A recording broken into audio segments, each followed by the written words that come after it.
why don't you only shoot for us? Why don't you shoot the conversation? आप नहीं करो करो, but जब स्टार्ट हो जाएगा तब उससे भी करवा लेना, you can take it.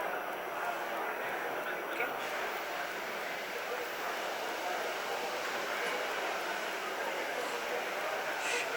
Schaeffler Automotive, which is world's one of the largest auto parts manufacturer, which has a value of around $12 billion, and they have around 20% of revenue coming in from aftermarket. We have here with us Mr. Robert Felger and Michael Soding to discuss with us what kind of opportunity is evolving around the world in aftermarket. Welcome to ET Auto Summit. Thank you very much. How do you see the aftermarket? There are some conception that when there is a slowdown in the new car market, we see that aftermarket grows very fast in those periods. Is it true? The aftermarket enjoys a good resilience against economic upturns or downturns, and so we enjoy a very good business in the aftermarket. Okay. But there is a perception that aftermarket could compensate the dynamics in the OE business. And that principally is not true. When there is a weakness in the economy, rich people can't afford a new car and poorer people can't afford a repair of an older car. So the cycle is following the same trend, but as Robert Felder said, the dynamic in the aftermarket is much more stable. So it is for the industry advisable to really have a good foot into the aftermarket. Europe has not been doing quite well in the past few quarters, if we see at least. So how Schaeffler has maintained their profitability, their growth in those periods? How tough it was for you? So we are known as a high technology company. We are investing quite heavily in new technology. And what Schaeffler is able is to increase the content of sales per vehicle every year. What are the new product category where Schaeffler is looking at entering into aftermarket? Which are the potential category? We have seen AMT taking off very nicely in India. How do you see this technology? Is there a possibility that this can be a retrofitted technology because we have only OEM solution? One of the big drivers in technology globally is fuel economy, CO2 emissions, which drives ever more efficient powertrains. And one factor, especially with petrol vehicles, is the optimized shift pattern and automatic transmission offers. For a long time, India was seen to be a big market for manual transmission, and automatic transmissions only for upmarket vehicles. That may change. AMT is one option. What we've seen in other markets is that AMT was an intermediate technology that eventually left to more advanced transmissions with torque converters or double clutch transmissions. So we may see AMT as an intermediate step to double clutch transmissions. In any case, it's very convenient if you're already invested into lay shaft transmission technology to stay along that path and not cross over to planetary gear transmissions. What kind of global mega trend do you see in the aftermarket? From a global perspective, every market is confronted with an ever-growing complexity. If you look into the roads of India, you see the same development as in every other given market. The number of models and makes is increasing dramatically, and that means forecasting the demand per part that has a demand on the road is the top theme of the day. Visiting distributors across India, they are reporting about the same problems that we see in every other market. What are the main challenges that you face when you come to branding your product here in the aftermarket? Because you have a major presence in OEM in India so far. How do you want to make yourself available for the aftermarket in India? What are the major challenges?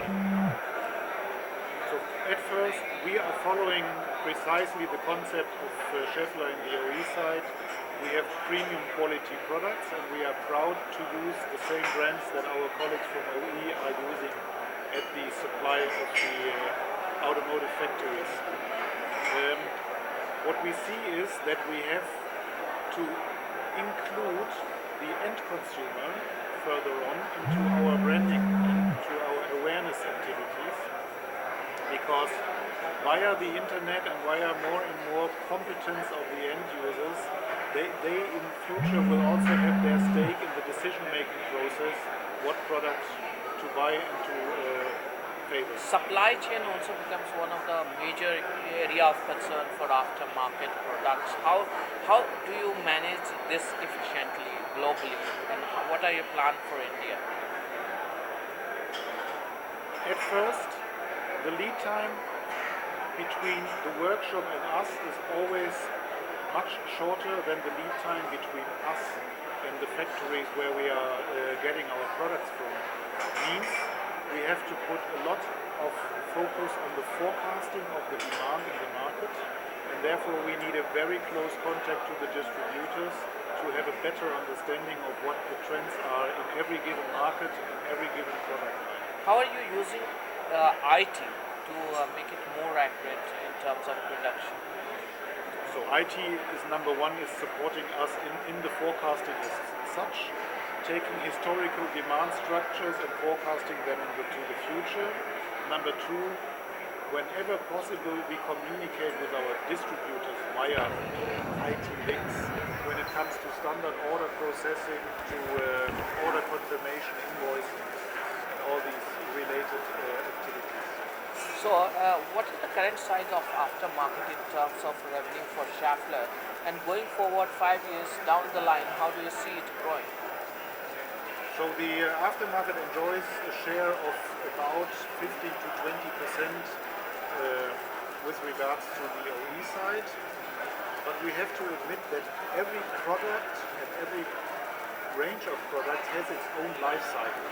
Obviously, our colleagues in the OE side these days are thinking in double clutch technology and automatic transmission, while we are, from a global perspective, very much into manual transmissions. And 10 years from now, the demand structure will also change for us.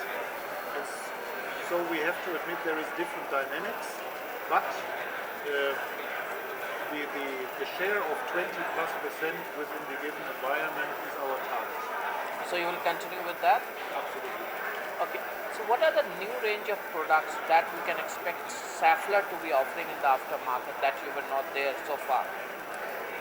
For one thing, we've just heard that the breadth of vehicles, of makes and models is increasing. We see on a global basis an emerging car park, which means we will have more individual products per product line in every market. Plus, as technology advances, it will be more and more difficult to handle these products on a workshop level. So that will be the challenge of the future on the workshop level. And yes, we're complementing our range with more advanced product solutions around existing products. And there's a lot we can still do for the market and for our customer base beyond going to new product ranges. How do you see India contributing to your total aftermarket revenues? Currently, you have around, how much do you earn from aftermarket globally?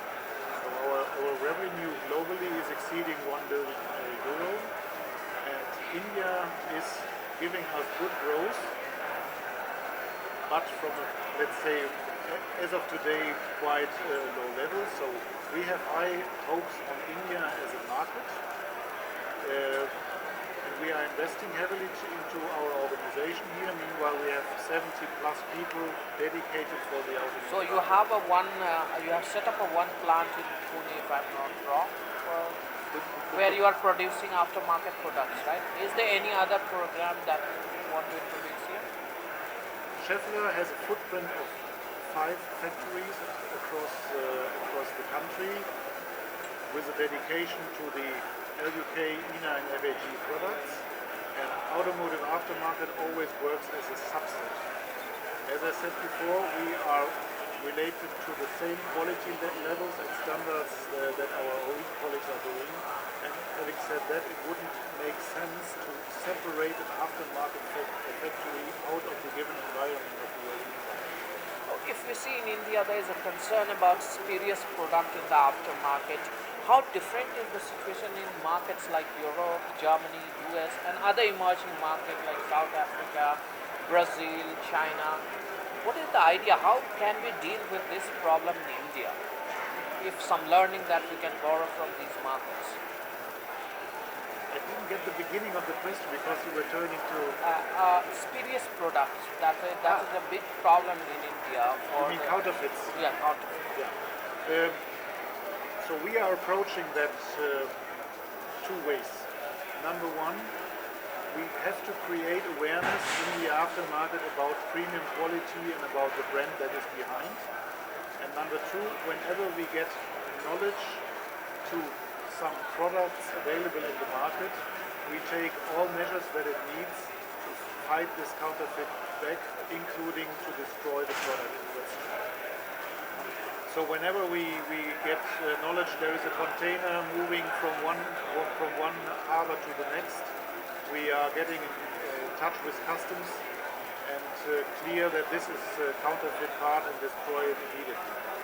Okay, in India, what is your plan to fight with this counterfeit product that we have in Indian market, especially coming in from China and all? What is your plan to fight with this? The strategy is to have a strong set of brands and a loyal distribution base. That is the backbone. And then we're almost completely sure that we only have our own product in the market.